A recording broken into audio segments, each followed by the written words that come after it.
أعوذ بالله من الشيطان الرجيم. بسم الله الرحمن الرحيم.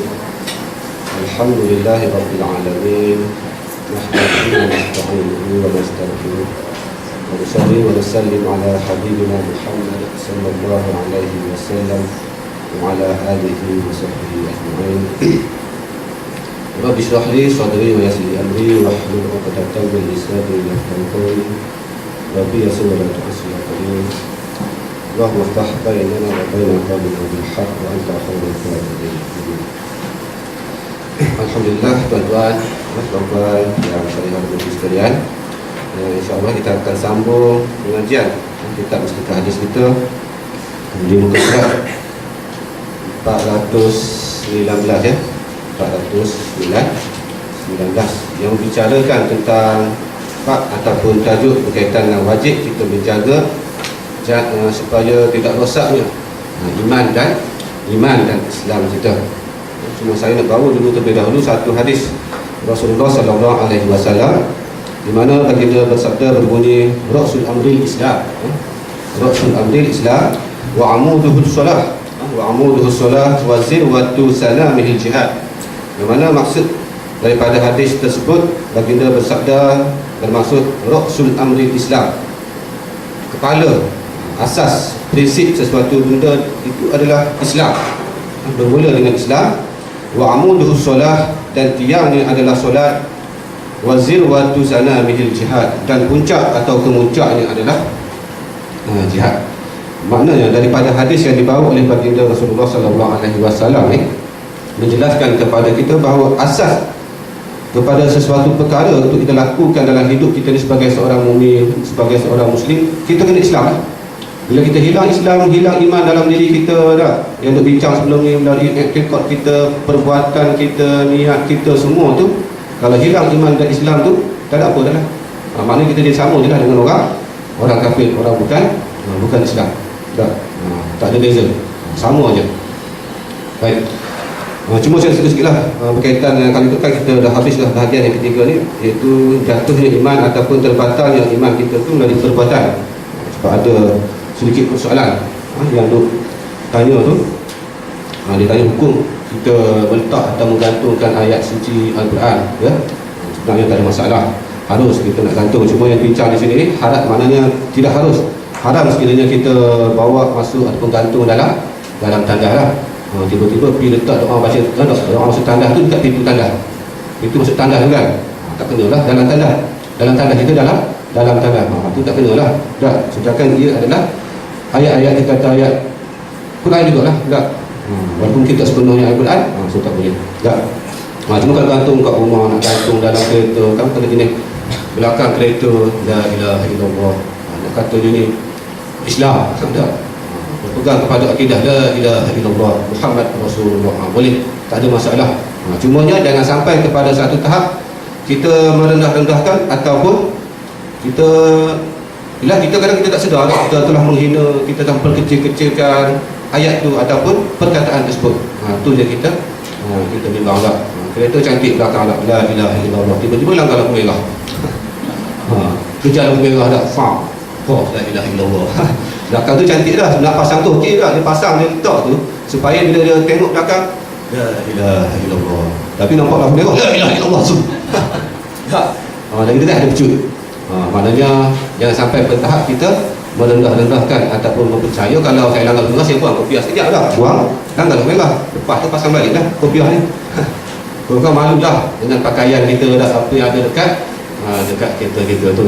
Jangan sampai tahap kita perkecilkan ataupun merendah-rendahkan ayat-ayat tersebut. Kadang kita nanti ada perhatian kita kata macam Ustaz Nizam cerita di lepas dah, kadang-kadang kita kata ayat suci Quran tu ada atas paper surat khabar kan, majalah. Kadang-kadang buku-buku anak kita tak, buku negatif mengaji khabar lah apa tak, kadang-kadang kita memang nampak kat Quran, tapi kadang-kadang takut dalam tu ada ayat-ayat Al-Quran tak. Walaupun mungkin tak sempurna, ada satu ayat, dua, tiga ayat pun kita dah dikira, walaupun kita tak ada niat kata nak hina Quran, tapi perbuatan kita tu seolah-olah memperkecilkan atau merendah, tidak memandang mulia isi Al-Quran tu. Tu yang kita bimbang tak. Termasuk juga tak kalau macam dekat syarikat mana tu yang dia tu buat proses menghapuskan ayat suci Al-Quran lah, melalui dia bakar, dia ambil debu, buang dekat tengah laut. Lepas juga jenis orang ni pipi minta debu, minta apa, minta debu apa dia abu kan, minta abu Quran tu. Tanya nak buat apa dah, macam-macam ada nak makan tu. Saya kata nak makan abu tu, betul lah kita memuliakan Quran, tapi kalau sampai tahap nak makan abu Quran tu, Islam tak ajar kita tuan-tuan lah. Memanglah kita kata mulia dan syafaat Quran, tapi kalau sampai tahap nak makan abu tu, ada memang ada lah cerita saya nak baca dalam paper dulu lah. Dia pergi syarikat tu nak minta abu, ada yang kata nak makan lah, nak berubat lah, macam-macam lah. Berubat tu satu benda lain. Dia kata sampai tahap nak makan abu ayat Quran tu, bukan sampai tahap tu lah Islam ajar kita. Maknanya nak memuliakan Quran tu bukan dengan cara macam tu. Tak, maka saya ingat masa saya mengajar dekat sebelum juga GTL lah, sebelum saya masuk GTL, saya mengajar polis swasta. Tak, kisah student saya dia kata rumah dia ada gangguan. Tak, ada gangguan. Panggil, mintalah saya tolong buat apa-apa yang patut tak. Saya kata kamu dah pergi jumpa siapa kau? Ada jumpa ustaz. Ustaz kau okey lah, tak apalah. Tak tahu ustaz tu dia buat apa, ada gangguan lagi. Ustaz tolong tengok ustaz. Tak apa, saya pergi tengok. Tapi dah tengok sekejap malam dah, malam. Tengok ustaz tu masuk ketuk pintu rumah tu, ya Allah ada azimat dah. Dia jumpa ustaz tapi depan pintu rumah ada azimat. Ialah azimat ayat Quran jugalah, tapi bila tengok ayat Quran tu ada bismillah pun dah bercampur dengan lambang Nazi lah, cacing kahwin, macam-macam dah. Dah bercampur, bertukar-tukar habis, macam-macam lambang Nazi, lambang bintang lah, dah. Betul dah, maknanya itu ustaz, tapi ayat tu kadang dia dah bercelaru dah. Habis tak tahu apa. Tak apalah, nampak dah, saya nampak dah. Confirm dah, memang benda-benda syirik dah ni. Dah masuk dalam, tengok dalam, apa lagi ustaz bagi kamu? Dia tunjuk botol, ustaz dia bagi botol. Dalam botol tu pula ada ayat Quran. Dia kata ustaz tu suruh bakar, lepas bakar suruh makan. Ustaz tu ajak kau makan abu apa pula ni. Dah nak jadi cing tu makan abu, makan benda-benda asam ni. Maknanya kadang-kadang lah, betul lah, dia terbohong, dia pakai kata ustaz dah. Kita pergi jumpa lah, kita tak tahu tak, pakai ikut je lah. Dah yang student tu jumpa macam kata tak apalah, sekarang kamu ambil semua benda-benda ni, tangkal-tangkal azimat yang ada dalam saya nampak memang penuh dekat pintu-pintu dia tu. Dah ada azimat, saya minta saya cabut, buang semua, buang, bakar, dah buang. Yang suruh makan abu ni jangan makan. Dah sekarang tak apalah, saya buat semua hajat semua dengan kawan saya, baca yasin semua. Dah lepas tu kalau kamu balik rajin-rajinlah baca Quran. Lepas tu alhamdulillah tak ada apa-apa dah. Sebenarnya jumpa tu betul dah, nak pergi jumpa ustaz. Cuma ustaz tu, ustaz ke dakwah apa tak tahulah. Tak, Tok Romo ni pun pakai lah title lain dah, dia pakai title ustaz. Untuk jampi macam-macam ludah air lah, makan air ludah dia dah. Macam-macam lah dah. Okey, tu satu okey. Saya ingat sukih tu bila saya pergi naik bas, balik kampung dekat Kelantan, naik bas lah. Saya seorang saya naik bas, duduk sebelah mamat ni. Mamat ni duduk sembang, bukan kita nak dengar telinga lintah dah lah, saya bukan telinga lintah dah, tapi duduk sembang dengar sangat. Dalam bas pula kan, tengah malam, pukul 10 11 malam. Duduk sembang dengan member dia, member dia kata kena sihir apa semua. Dia kata hang senang je, bukan hang nak demo lah, orang Kelantan tak. Hang tu masa pinggan kata, demo macam ni je, baca Fatihah tu balik. Nak lawan sihir dengan benda pelik pula dah.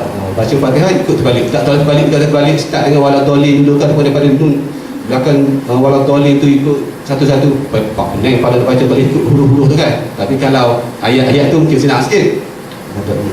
Betul lah dah. Maknanya kita ni benda-benda macam ni, perkara yang kita kata boleh membawa dah kepada syirik. Kita merendah-rendahkan ayat Al-Quran banyak berlaku dalam masyarakat kita. Memang ada tak, kadang-kadang kita pun duduk pergi jumpa ustaz atau tok bomoh lah dah, guna ayat suci Quran. Kalau betul-betul ayat suci Quran tak apalah, takut bercampur dengan lambang Nazi dah, cacing kerawit apa semua dah. Itu kita risau dah. Okey, baik. Kita masuk ya sikit. Bahagian yang ketiga tu di bawah perkara yang kelima, di mana meninggalkan sembahyang ataupun meninggalkan solat. Kalau kita melihat kepada sabda Rasulullah sallallahu alaihi wasallam, awwalu ma yuhasabu bihil 'abdu salatuhu fa in kana akmalaha wa illa qala Allah 'azza wa jalla unzuru li 'abdi min tatawwu'in fa in wujida lahu tatawwu'un qala akmilu bihil fardhidah. Yang mana daripada hadis baginda Rasulullah sallallahu alaihi wasallam ni, kita menyatakan maksud dia Perkara pertama seseorang hamba itu dihitung adalah solat dia. Solat kita pertama kita tahu dah, perkara yang memang pertama sekali dihitung oleh Allah Subhanahu Wa Taala adalah solat. Jika sempurna solatnya, maknanya jika sempurna solat kita. Dan jika tidak, Allah memerintahkan berfirman, lihatlah kepada solat-solat sunat. Ya, sayangnya Allah ni sifat sayang, Rahman, Rahim Allah Subhanahu Wa Taala dengan kita. Kalau kurang tanpa tu pergi tengok solat sunat. Tak, sunat qabliyah ke, sunat ba'diyah ke, sunat apa saja kita buat. Tengok. Kalau kurang apa tu, tengok yang perkara-perkara solat-solat sunat yang dikerjakan oleh hamba ini. Sekiranya solat sunat tu boleh menyempurnakan solat fardu kita. Tak. Yang fardu tu fardulah, takut tak sempurna kan. Tu kadang solat tak kita kata inna solat tanha 'anil fahsya'i wal munkar. Solat tu boleh mencegah perkara keji, perkara munkar tak. Tapi kadang-kadang orang semayang macam tak semayang, lebih teruk pada orang tak semayang tak. Jangan kita salahkan solat ataupun sembahyang tak. Sebab sifat semayang ni dia kena ada 3. Pertama kita kena ikhlas tak. Kedua kena khusyuk, ketiga kena ada zikrullah. Ikhlas itu dia niat tak satu tu. Kemudian khusyuk macam-macam lah. Dia cerita pasal khusyuk ni, ada ustaz ajar kena baca apa, bila baca ayat Fatihah, surah Fatihah tu ingat maksud dia. Ada kata cuba imagine dia punya perkataan satu-satu. Cara-cara itu catat pula cara-cara untuk kita khusyuk dalam solat kita dah. Cuma kadang-kadang dia banyak gangguan bila kita solat. Kadang-kadang sejadah kita tu dia boleh jadi hilang khusyuk. Sejadah kalau dia tak sejadah kita duduk semayang tu pun kadang-kadang dia boleh menjadi gangguan kepada hilang khusyuk. Duk tengok sejadah tu kan gambar Masjidil Haram, ya Allah cantiknya Masjidil Haram, bila aku nak pergi. Padahal duduk semayang betul lah, maknanya hilang juga, kena ganggu juga, terganggu juga khusyuk kita tu. Belum cerita lagi yang nak pakai member kita duduk depan kita, sebelah tak nampak lah depan kita dah. Dia pakai baju gambar apa, gambar cacing kerawit apa semua dah. Ada tulisan ya, macam-macam. Kena pula Tok Imam. Tok Imam pakai DC Jerman dah. Tok Imam tengok tidur juga kot dah. Duduk belakang Tok Imam tu duduk imagine benda tu tak. Mana mengganggu perkara-perkara berkaitan dengan itu sunnah harap mana baik. Jadi kita solat tu dengan pakaian kita yang kosong tak. Setelah padan kita tu kosong, sunahkan juga nak pakai sejadah boleh tak. Semua kalau sekiranya mengganggu khusyuk kita, letaklah benda-benda yang kosong tak, kain putih ke tak. Biar ingat mati sikit masa semayang tak. Kain kapal, bawa kain kapal tak. Ingat sikit mati tu. Okey, baik ya. Meninggalkan sembahyang. Orang yang meninggalkan sembahyang fardu, jika dia engkarkan wajibnya, jadilah ia kafir murtad, keluar daripada agama Islam. Ini pandangan ijma' kebanyakan ulama kita. Memang mereka yang engkar terhadap kefarduan, kewajipan solat tu memang confirmlah kafir, keluar dia daripada agama Islam. Ini memang ijma' ulama, kerana ia mengingkari satu perkara yang memang diketahui oleh orang ramai, bahawa perkara itu adalah satu perkara yang wajib di atas tiap-tiap orang Islam selama akalnya sihat. Ini pandangan boleh katakan ijma' lah. Ijma' setuju bahawa mereka yang engkar, maknanya yang dia kata solat ni, solat tak wajib tak. Solat ni bukan ajaran Islam tak ada dalam Quran. Quran kata aqimus solah dia. Solat macam mana tu kita lah tak. Nak solat jalan ke tak, solat dalam hati ke. So kalau dia engkar kewajipan solat dengan rukun-rukun dia semua tu, maka dia menjadi murtad, kafir, keluar daripada Islam. Ini memang pandangan ijma' ulama tak. Okey, cuma dia kalau ditinggalkan dengan sebab malas, malas tak. Ada kelas kedua, malas tak. Kita dapur sekali ni cuma apa dengan asar ke, contohnya tak. Contohnya. Jadi macam mana? Padahal dia ikutkan wajibnya, maka mengenai orang ini alim ulama berbeza atau berselisih pandangan tentang masalah mereka yang tak engkar kewajipan solat. Solat tu wajib bagi dia, cuma dia malas. Dia letih ke tak, kurang masa ke bagi dia tak, mengganggu produktiviti dia, nak buat jenak tak, dia buat jenak pada semayang tak. Dia tahu semayang tu wajib, cuma kalau buat jenak naik pangkat, semayang tak naik pangkat. Contohnya kan. Betul tak, semayang tak naik pangkat di sisi manusia tak ada apa borang naik pangkat tu semayang tak tanya tak, yang betul tak tanya. Tapi maknanya bagaimana mereka yang macam ni, yang malas tu tapi dia tidak mengingkari kewajipan solat. Pertama, orang itu tidak menjadi kafir, dia tak kafir, tetapi dia menjadi fasik. Maknanya berdosa lah. Orang berdosa Yang wajib atas pihak berkuasa bertindak menyuruhnya bertaubat, kembali mengerjakan sembahyang solat. Jadi maknanya pihak berkuasa dah, jabatan agama ke dah kena tangkap orang tak sembahyang ni. Tapi itulah susah dah. Mana kita tahu dia sembahyang tak sembahyang dah. Sembahyang ni kita dengan Allah je. Kalau puasa tak apalah, makan tempat orang ramai, makan dalam restoran bungkus dengan kanopi dah, orang tak nampak kita berbuat dah. Tengah makan tak apalah, dia tak sembahyang. Kita mana tahu dia tak sembahyang dah. Susah. Tapi nak sekiranya kalau boleh ditangkaplah orang yang tak sembahyang ni, maka pihak berkuasa kena tangkap, minta supaya dia bertaubat. Brainwash lah, ISA 45 hari lah, ISA jugalah. Brainwash macam juga suruh ISA dah, nak cerita dia suruh tangkap, letaklah penjara ke mana, brainwash dulu, aku beritahu apa hikmah dia, kelebihan semua dah. Kalau dia masih lagi tak mahu bertaubat, maka kenalah dilakukan ke atasnya hukuman had, dilaksanakan hukuman hudud, iaitu dibunuh dengan pedang. Mana kena bunuh lah. Sebenarnya tak solat ni memang terletak di bawah hukuman hudud, kita kena bunuh sekiranya. Ini pandangan Imam Malik dan Imam Syafi'i. Ini pandangan Imam Malik dan Imam Syafi'i. Bagi Imam Malik dan Imam Syafi'i, kena tangkap, minta dia bertaubat dalam 3 hari. Tak bertaubat, boleh halal darahnya untuk kita bunuh. Tak. Baik, itu perbezaan pandangan ulama lah.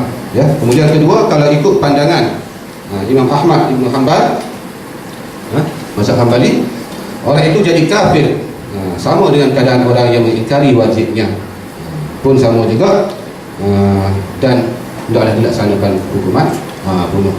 Ini ikut pendapat Imam Ahmad. Dan ketiganya, orang itu tidak menjadi kafir, tak jadi kafir. Ini pandangan Imam Abu Hanifah. Ini pandangan Imam Abu Hanifah. Dia kata tak kafir, dan tidak boleh dibunuh, ya. Tetapi ditakzir. Takzir ni maknanya hukuman, mungkin kita dah guna dulu, takzir ni hukuman yang kita kata dilaksanakan ataupun ditetapkan oleh pihak pemerintah dalam perkara-perkara yang tidak disebut secara jelas di dalam Al-Quran ataupun di dalam hadis.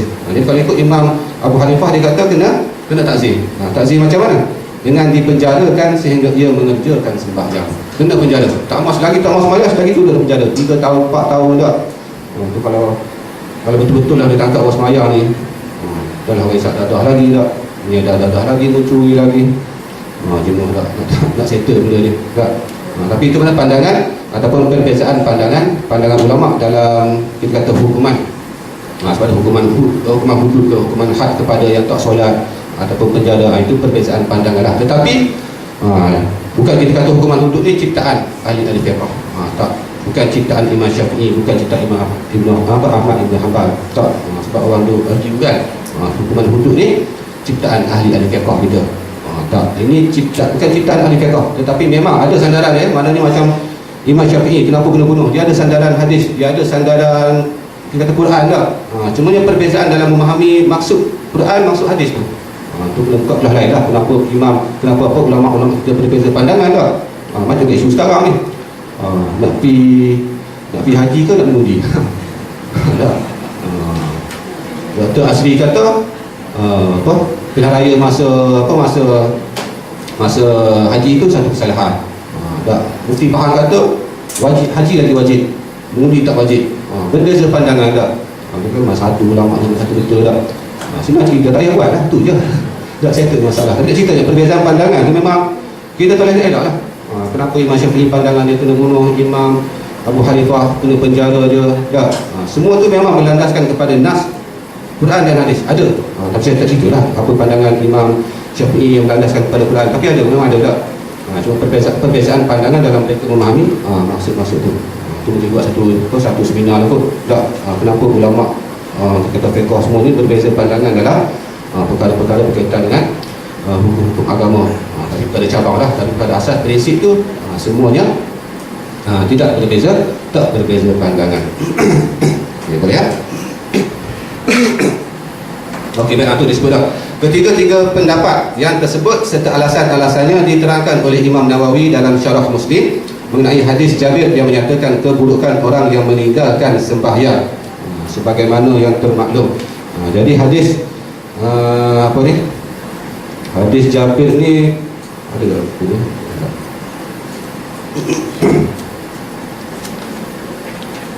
Kau ingat? Bisa ingat tak?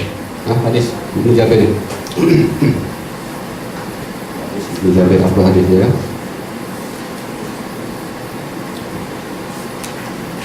Saya tulis pun tak ingat tak mana lah.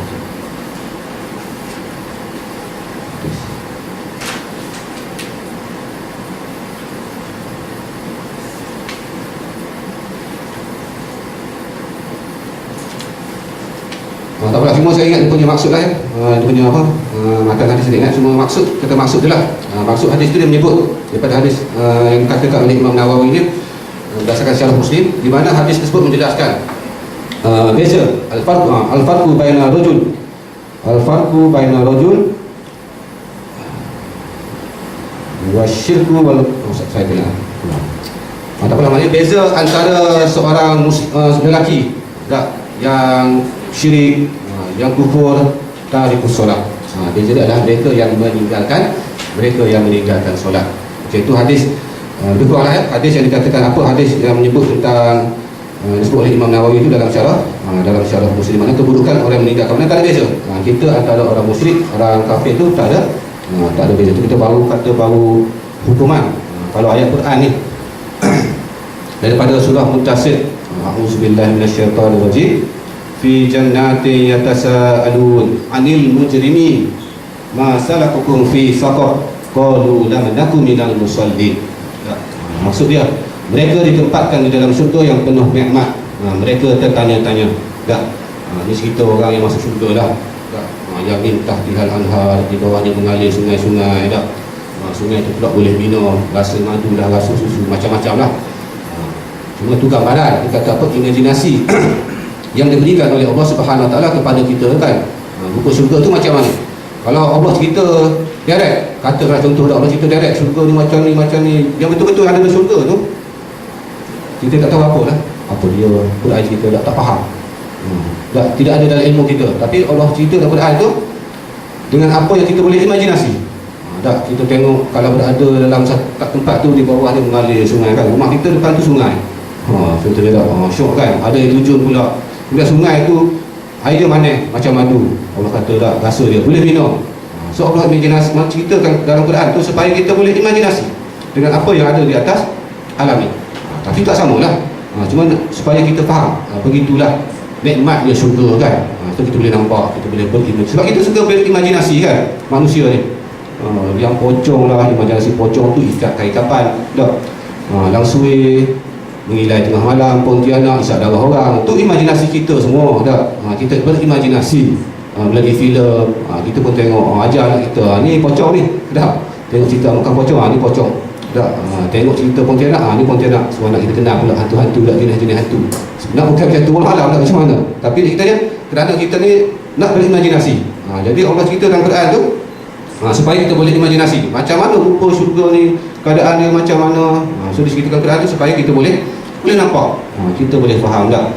Okey, baik. Jadi mereka yang berada dalam syurga ni, penghuni syurga ni yang duduk dalam syurga, mereka duk bertanya sama-sama mereka tak tentang tempat tinggal orang-orang yang bersalah. Kita ni tak pernah masuk syurga tak.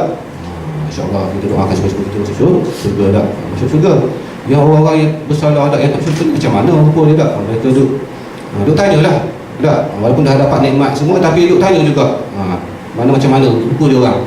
Setelah melihat orang yang bersalah itu, mereka berkata, jadi Allah nampakkan kepada mereka, apakah yang menyebabkan kamu masuk ke dalam neraka Saqar. Jadi dia pun penghuni syurga ni tanyalah kepada mereka yang duduk dalam neraka tu tak. Awak hang masuk neraka, kami masuk syurga tak. Tak macam kawin dia kata. Sia glamour tak. Macam mana tak? Kami syurga, kamu neraka, sebab apa masuk neraka? Sebab apa kami masuk syurga tak? Tanya dia tu. Jadi dia kata orang-orang bersalah itu boleh menjawab pula, ada neraka ni. Boleh bercakap pula, kami tidak termasuk dalam kumpulan orang-orang yang mengerjakan sembahyang. Maknanya kami masuk neraka Saqar. Maknanya mereka yang tak solat ni, Allah khususkan neraka mereka tu dengan neraka Saqar. Neraka paling hebat sekali, neraka Jahanam yang saya sebutkan. Neraka Jahanam tak. Maksudnya neraka Saqar ni level berapa tak? Dia ada syurga pada level-level tak. Neraka pun dia ada level-level dia, ada tahap-tahap dia. Tapi tahap ke tak tahap semua panas jugalah. Tak ada tahap bawah sekali tu sejuk sikit. Tak ada, semuanya semuanya panas dah. Neraka ni kalau ikut hadis Nabi, Nabi kata kepanasan api yang dipanaskan oleh Bani Adam itu, anak Adam tu, kepanasan dia hanya satu daripada kepanasan 70 kepanasan api neraka Jahanam. Semua baru satu. Kepanasan neraka Jahanam tu 70 lagi kepanasan dia. Yang dinyalakan oleh anak Adam, tak tahu nyalakan anak Adam mustahak mana tak, yang rumah terbakar apa, bom nuklear meletup ke apa tu, orang Allah. Cuma Nabi kata kepanasan api yang dinyalakan Bani Adam oleh Bani Adam itu hanya satu. 69 lagi itu adalah kepanasan api neraka Jahanam. Semana 7 kali dan 70 kali lagi kepanasan api neraka itu. Okey, baik. Sebenarnya mereka yang tak semayang diletakkan oleh Allah Subhanahu Wa Taala di dalam neraka Sakar. Okey, baik.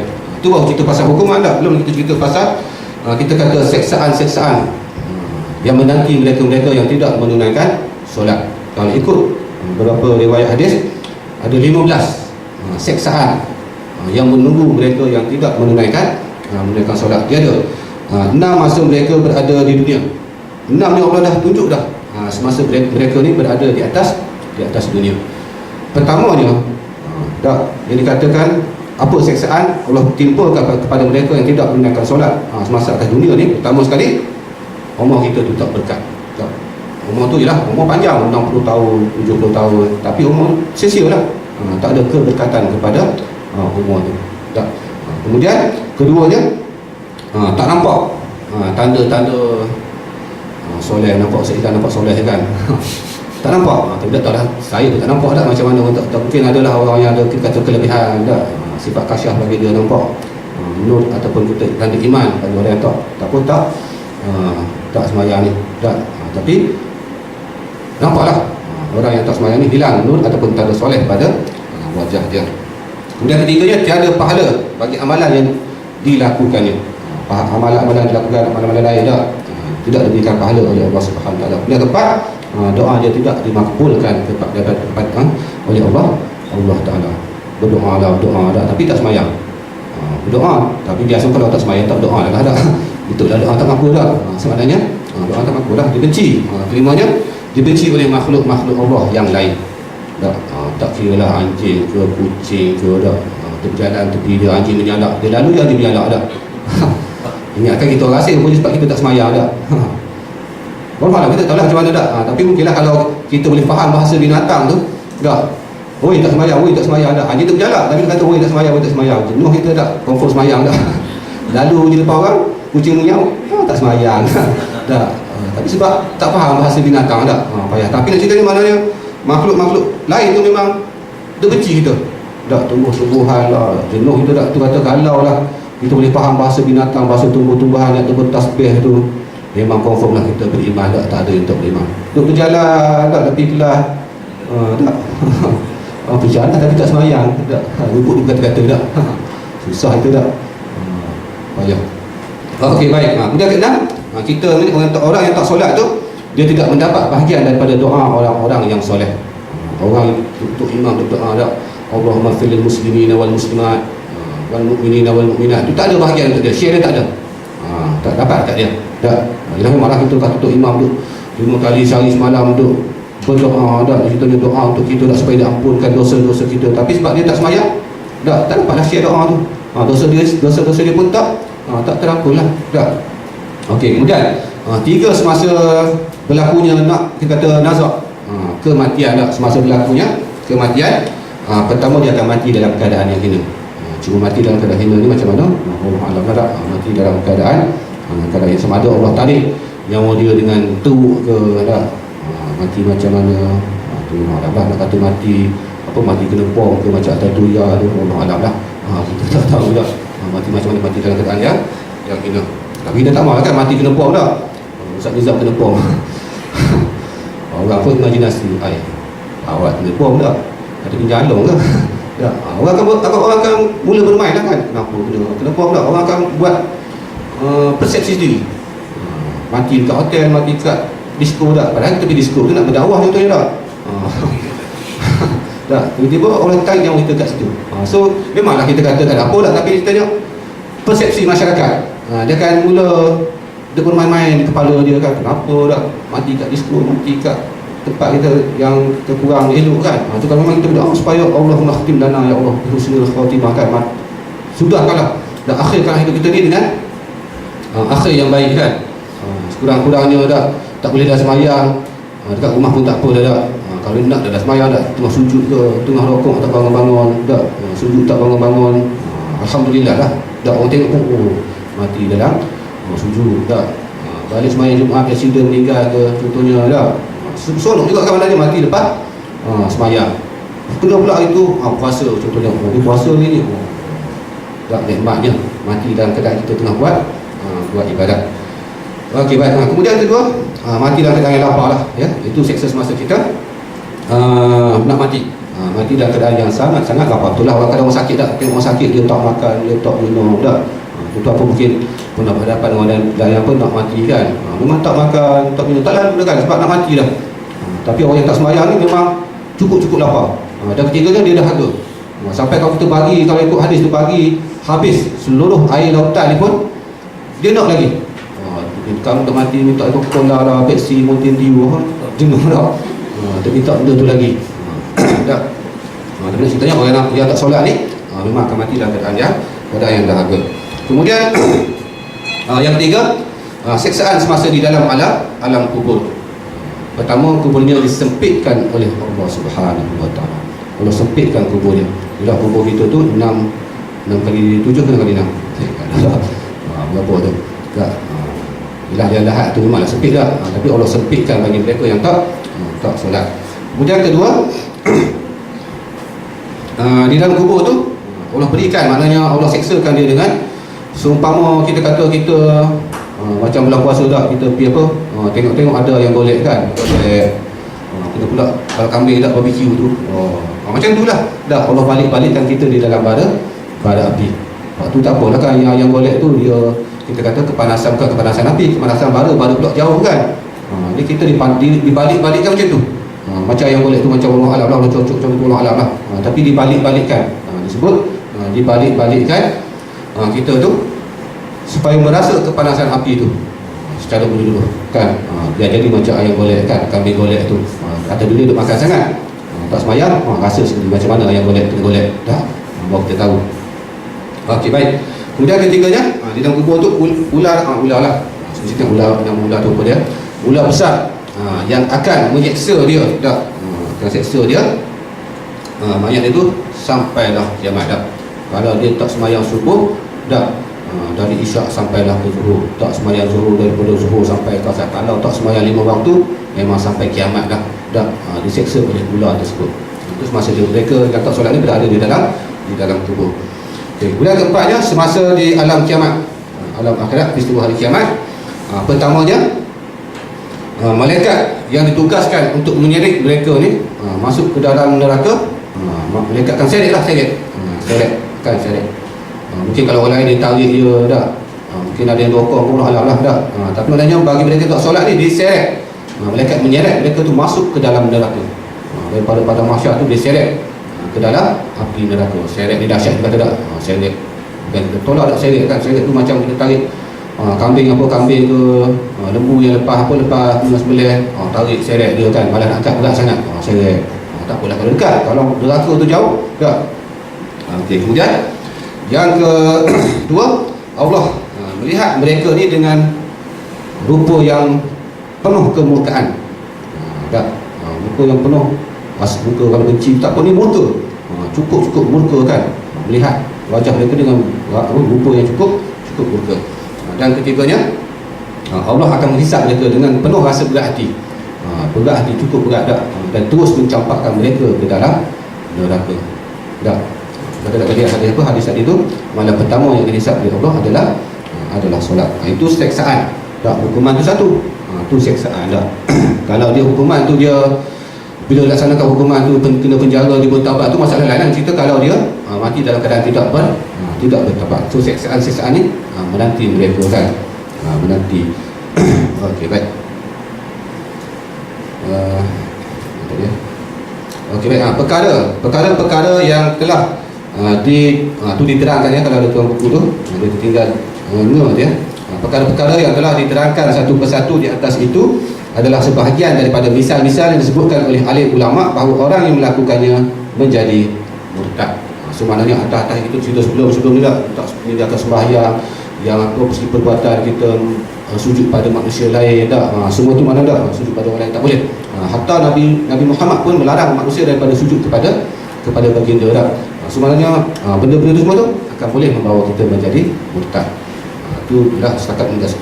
Kalau kiranya meninggalkan zakat dah samalah dah. Kita mengingkari kefaduan menunaikan zakat, mengingkari kefaduan menunaikan haji, pun samalah dah. Banyak cerita, banyak benda lagi sebenarnya yang boleh membawa kita kepada murtad ataupun terkeluar daripada Islam dah. Mengingkari kewajipan perkahwinan dah, mengingkari kewajipan poligami. Panah dah Ustaz tu mesti panah dah. Betul kan? Ini syariat juga. Benda-benda berkaitan dengan syariat ni kita tak boleh engkar. Kewajipan walaupun mungkin kita tak setuju, cukup dalam hati kan. Tapi jangan sampai kita meluahkan kata-kata kita lah, apalah poligami ni tak adil bagi perempuan. Pun boleh. Kata boleh bukan kata jadi boleh membawa kepada kita merendah-rendahkan syariat Islam. Poligami itu poligami lah, memang sunnah Rasulullah dah. Cuma dia yang kita bergaduh hari ni sebab masalah dia dah. Adakah orang yang berpoligami itu dia mengikut falsafah yang dibawa oleh Rasulullah dari poligami itu? Betul, dia sunnah kan. Saya ingat ustaz saya kata betul lah poligami syariat, kita tak nafikan dah. Cuma saya ingat ustaz saya kata dah, dia kata apa poligami ni? Orang yang berpoligami ni sebenarnya tidak sihat. Orang yang kahwin 2-3 yang saya jelas ingat anak 2 cukup lah dah. Bini seorang dah. Anak tambah tak apa, bini jangan tambah. Orang yang poligami bagi dia kata tak sihat. Orang tak sihat. Orang sihat dah memang takkan poligami, dia kata. Dia bagi misalan, contoh. Misal dia apa kata? Orang sihat ni, dah orang sihat yang kata segar dah. Dia makan apa pun dia lalu. Hatta kalau sebelah Pantai Timur tu Ustaz kata tak, sebab dia pun kata, dia kata hatta kalau kita bagi dia makan ikan singgang, dia panggil apa, ikan singgang juga. Ikan singgang makan ikan yang kuah air tu, letak dalam kuah je kan. Simple lah makanan, simple kan. Kalau sebelah Kelantan, ni makanan simple lah, ikan singgang. Tapi kalau cincang butuh, leleh helio dah. Bukan tak dah. Dia kata kalau orang sihat ni bagi makan ikan singgang pun dia habis makan sepinggan, 2 pinggan, memang dia makan dah. Tu kalau orang sihat. Tapi kalau orang tak sihat ni, bagilah makan sup ke, ikan singgang ke, dah. Tom yam ke apa ke, makan sikit tak mau. Saya kata dia buat misalan, kias dah. Orang berkeluarga ni macam ni lah. Kalau tak sihat, kahwin 1 tak cukup, 2 tak cukup, 3 tak cukup, 4 tak cukup. Tapi kalau sihat, 1 insya-Allah dia cukup. Bukan kata menidakkan syariat tu, tidak. Ya. Cuma kata di situ tu misalan tu guru lah dia bagi dah, ustaz dia kata, itu misalan dia. Orang yang berpoligami tu. Betul lah kan? Dia tak puas hati yang satu dia, tak cukup juga 3 dah. Ada masalah dia kan. Allah kita tahu dah. Tapi kalau tak sampai takut boleh bawa maksiat dah. Mendatangkan dosa pula, tu kena cepat-cepatlah. Sebab kita tengok Nabi pun tak, Nabi Muhammad pun falsafah dia kata perkahwinan baginda tu tak, macam contoh baginda kahwin dengan Saudah, betul saya kata Saudah bin Zam'ah ke Zam'ah, saya tak ingat dah. Saudah kan, Saudah ni tak janda lah kematian. Kita kata Nabi berkahwin semua dengan janda-janda kan. Saudah ni janda, dia kematian suami tak. Kenapa Nabi berkahwin dengan Saudah tak? Sebab masa tu bila suami dia mati, dia tak ada dah kaum kerabat yang lain yang beriman kepada Allah, ya. Yang ada sekeliling dia tu, dia punya kerabat, saudara-saudara mara dia semua dia musyrik. So dengan kematian suami dia tu, kalau dia nak kembali kepada kerabat dia, keluarga dia, dalam keadaan semua kerabat kaum dia tu dalam keadaan musyrik, dah mana tak beriman kepada Allah kan. Macam mana kita kesan dia kan, kesan. So Nabi nampak benda tu, Nabi ambil dan jadikan sebagai isteri baginda. Ada sebab kan, macam Ummu Salamah pun sama kan. Ummu Salamah anak ramai kan, kematian suami dia. Dalam medan peperangan dah, baginda kahwin. Anak tu ramai dah. Berapa sekian lah pokoknya. Tapi ramai dah. Sebenarnya nak menjaga kebajikan anak tersebut. Jadi kata kasih sayang ibu apa. Sebenarnya kata falsafah yang dibuat oleh Rasulullah tu ada asal dia. Tak maknanya betul lah, sunnah-sunnah lah. Cuma apa yang Rasulullah kita buat tak? Kalau boleh buat, alhamdulillah tak. Tapi kalau tak boleh buat, cuma kalau dah takut bermaksiat sangat tu, kahwin lah tak. Kata Ustaz tak bagi kahwin pula tak, bermaksiat pula, kahwin lah, 2 kita pula, tak jelas tak. Dah halal kan. Cuma jangan sampai kita merendah-rendahkan syariat. Kalau kita tak bersetuju, cukup dah kita diam dalam hati kan, sebab dalam hati tak boleh, tidak diberikan nilaian oleh Allah. Okey, baik. Ya.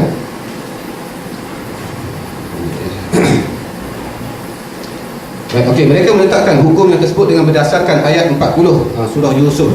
Taklah tuan tengok ni ayat ni. Inilah ayat dia surah Yusuf tu. Kemudian ayat 65 surah At-Taubah. Ya, surah ini wala in sa'altahum la yaqulunna innama kunna nakhudu wa nal'ab.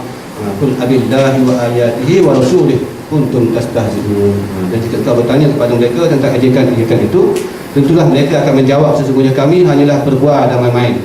Katakanlah, patukah nama Allah dan ayat-ayat Allah itu serta rasulnya kamu memperolok-olokkan dan mengejek-ejeknya kan. Sebelum larangan Allah daripada kita mempermainkan ayat-ayat, memperolokkan ayat-ayat Allah Subhanahu wa taala. Kemudian surah Fusilat. Surah Fusilat dan ayat-ayat surah Al-Kafirun serta hadis Muaz bin Jabal yang diriwayatkan oleh Ibnu Majah dan hadis Qais bin Sa'ad yang diriwayatkan oleh Abu Daud. Maksud daripada hadis kedua hadis itu ialah bahawa Rasulullah sallallahu alaihi wasallam melarang mereka sujud kepada baginda sallallahu alaihi wasallam serta menerangkan bahawa tidak harus seseorang sujud kepada yang lain daripada Allah. Tak boleh. Hatta Nabi pun melarang para sahabat, mana umat Islam pada masa itu sujud kepada baginda. Apatah lagi kita nak sujud kepada orang lain. Dah nak bersalam, nak cium tangan ulama mana dah, tu tak apalah. Cuma jangan sampai kita kata membawa kepada tahap kita sujud kepada mereka. Itu dilarang oleh Nabi Muhammad dan Allah Subhanahu wa taala. Okey, baik. Dengan keterangan tersebut hendaklah diingat bahawa seseorang yang cintakan keselamatan dan kebahagiaan dirinya dan agamanya jangan sekali-kali mendekati, apalagi melakukan sebarang perkara yang hukumnya berkisar di antara jadi murtad dan berdosa besar. Kalau kita jauhlah, kadang-kadang kita tak sedarkan syariat yang disyariatkan oleh Allah dah banyak kan.